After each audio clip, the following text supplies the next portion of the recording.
పద్మాక్షి శాస్త్ర కోసమని గదిలోకి వస్తుంది. జ్వరం వచ్చినట్టు చాలా యాక్టింగ్ బాగా చేస్తున్నావు కానీ లేవే అని లేచి లేపుతుండగా వెంటనే దిండు పెట్టి అక్కడి నుంచి శాస్త్ర వెళ్ళిపోతుంది. ఇది ఏమైనట్టు కళ్ళు కప్పి ఎక్కడికి వెళ్ళింది అని వాష్రూమ్లో అటు ఇటు చూస్తూ ఉంటుంది. ఎక్కడికి వెళ్ళింది ఇది అని ఫోన్ చేస్తూ ఉంటుంది. ఈలోపు ఫోన్ చేస్తుండగా శాస్త్ర ఎలాగైనా ఈ పూజ చెడగొట్టాలని చెప్పేసి ప్లాన్ చేస్తుంది. అమ్మ ఫోన్ చేస్తుంది. ఇప్పుడు ఫోన్ లిఫ్ట్ చేస్తే ఎక్కడున్నావని చెప్పేసి అడుగుతుంది. ఫోన్ ఎలాగైనా సరే లిఫ్ట్ చేయకుండా ఇక సైలెంట్లో పెట్టాలని చెప్పేసి వెంటనే పద్మాక్షి ఫోన్ ఇక సహస్ర సైలెంట్లో పెడుతుంది. ఇదేంటి, ఇది ఎక్కడికి వెళ్ళింది, అసలు కనీసం ఫోన్ లిఫ్ట్ చేసి ఇక్కడున్నా అని కూడా చెప్పట్లేదు అని కంగారు పడిపోతూ ఉంటుంది. ఇక మరోవైపు లక్ష్మి మాత్రం పూజ జరిపించిన తర్వాత పంతులు గారు, అమ్మా పూజ పూర్తి అయిపోయింది, నువ్వు ముత్తైదులకు వాయినాలు ఇవ్వమ్మా అని ఈ విధంగా అన్న తర్వాత సహస్ర వెంటనే వాయినాలు ఇవ్వకుండా ముత్తైదులను రానివ్వకుండా అడ్డుకుంటుంది. వాళ్ళకు డబ్బులు ఇచ్చి అక్కడ పూజ జరుగుతుంది, ఆ వాయినం దగ్గరికి వెళ్ళకండి అని అందరినీ బయటికి పంపించేలా చేస్తుంది. పంతులు గారు వెంటనే ఇంకో అతన్ని పంపించి ముత్తైదులను చూసిరమ్మంటే ఎవరూ కనిపించరు. అయ్యో ఇదేంటమ్మా, ఇలా నువ్వు సంతోషంగా అమ్మవారి కృప కావాలని పూజ చేసి ముత్తైదులకు వాయినం ఇస్తామనుకుంటే ఇలా జరిగింది, కనీసం ఎవ్వరు కూడా రావట్లేదేంటమ్మా, అసలు ఏం జరుగుతుందో అర్థం కావట్లేదమ్మా, కనీసం నీ ముత్తైదు వాయినం అందుకునే భాగ్యం ఎవరికి లేదా, లేకుంటే అమ్మవారు నీ మీద కృప చూయించట్లేదు పంతులు గారి అని అక్కడి నుంచి పంతులు గారు వెళ్ళిపోతారు. ఇప్పుడు ఎలా విహారి గారు, కనీసం ముత్తైదు కూడా రావట్లేదు కదా అని ఈ విధంగా బాధపడుతూ ఉంటుంది. ఇక మరోవైపు భుజంగం కోసం తెలుసుకున్న అంబిక సుభాష్ ఇద్దరు కలిసి అడ్రస్ తెలుసుకొని ఎలాగైనా విహారి మీద ఇక ఎందుకు కక్ష కట్టారో, దీని వెనకాల అసలు భుజంగానికి ఈయనకి ఏంటి సంబంధం అని తెలుసుకునడానికి భుజంగం అడ్రస్ తెలుసుకొని అక్కడికి కలవడానికి అంబిక సుభాష్ వెళ్ళిపోతారు. అక్కడికి వెళ్ళేసరికి భుజంగం వెంటనే డోర్ కొడుతుండగా ఈ టైంలో ఎవరొచ్చారు అని చెప్పేసి గన్ పట్టుకొని డోర్ తీస్తాడు. ఇక వెంటనే ఆ డోర్ తీసి గన్ గురి పెడతాడు.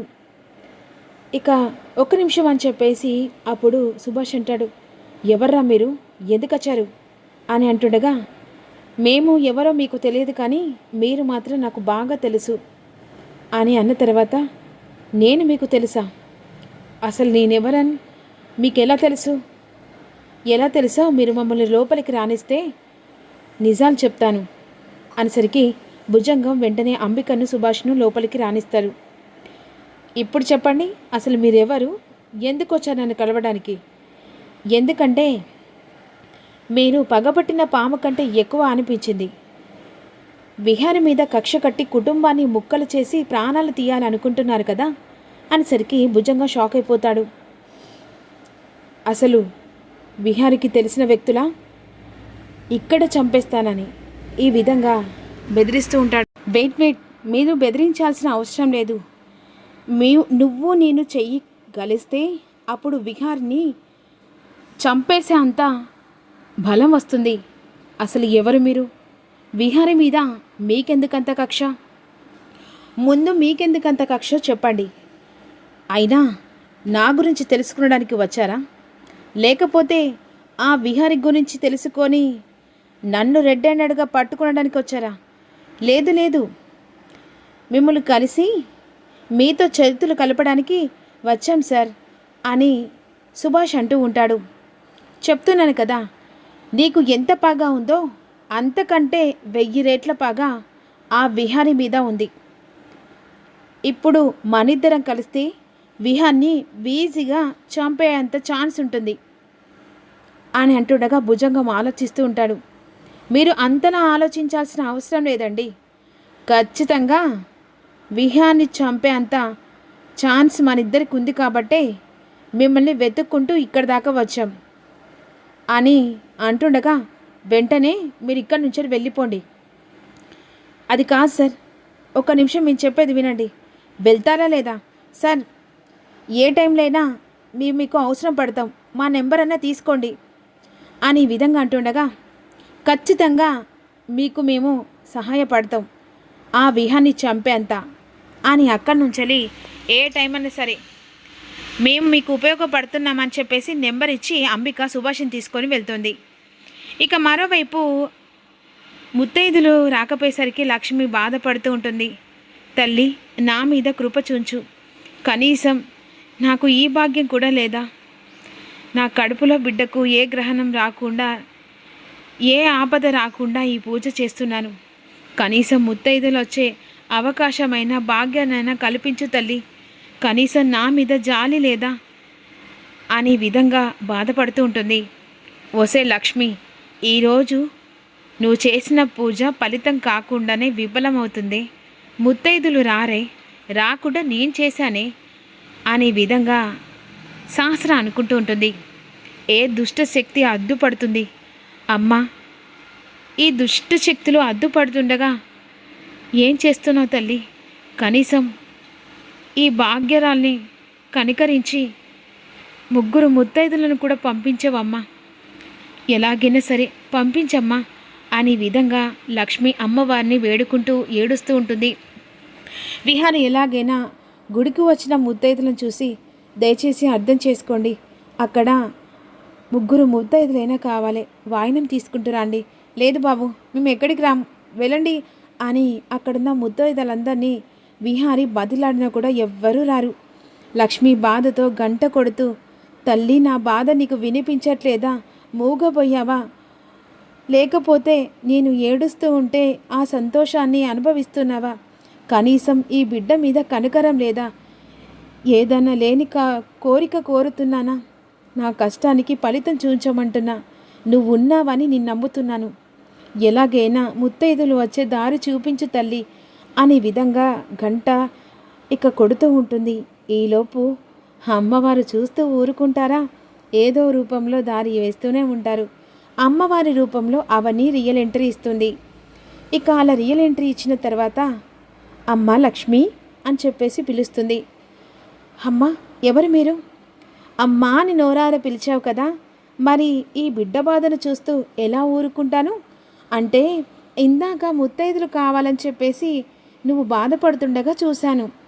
ఆ ముత్తైదువు నేనని చెప్పేసి అమ్మలా పిలిచావు, తల్లిలా బాధపడుతూ వచ్చాను. ఇప్పుడు నువ్వు ఆ ముత్తైదు ఇస్తే, ఆ ముత్తైదుతో నువ్వు వాయినం ఇస్తే నేను ఆ వాయినం తీసుకొని నిన్ను దీవించి వెళ్తాను. అమ్మా, నువ్వొచ్చావు, ఇంకా ఇద్దరైనా కనీసం కావాలమ్మా. అయ్యో, ఎందుకమ్మా బాధపడుతున్నావు? మా 2 చెల్లెళ్ళు ఉన్నారు, ఆ 2 చెల్లెళ్ళని పిలుస్తాను.